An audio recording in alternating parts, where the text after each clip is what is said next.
आकाश दुबैया या तरुणाची हत्या झाली। भर दिवसा शनिवारी हत्या झाल्यानंतर श्रीरामपूर जे आहे, श्रीरामपूरकर जे आहे ते एकवटलेले आहे। भव्य असा मोर्चा या ठिकाणी काढण्यात आलेला आहे।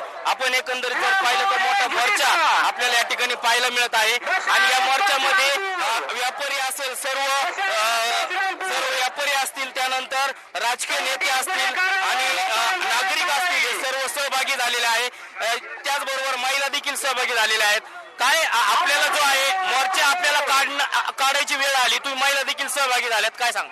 अहो, इतकी वाईट परिस्थिती आली की महिलांना सहभागी होण्याशिवाय पर्यायच राहिला नाही। जेव्हा अडीअडचण येते आणि जेव्हा शेवटची परिस्थिती येते तेव्हा महिला सामील होत असतात। हे जी अराजकता चालू आहे, हे जे आतंकवादी कारवाया चालू आहे श्रीरामपूरमध्ये, इथे महिला सुरक्षित नाही, इथे मुली सुरक्षित नाही। सगळ्यात महत्त्व म्हणजे तरुण मुलं सुरक्षित नाही। आज घरात येऊन लोकांना मारलं जात आहे, याला काय म्हणायला पाहिजे? याच्यामध्ये सगळ्यांनी सहभागी व्हायला नको का?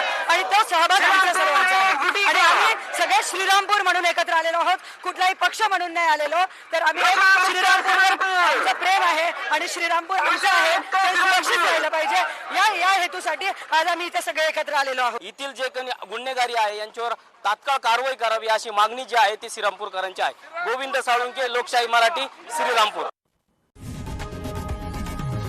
लोकशाही मराठी ऐका, पहा, जागरूक रहा।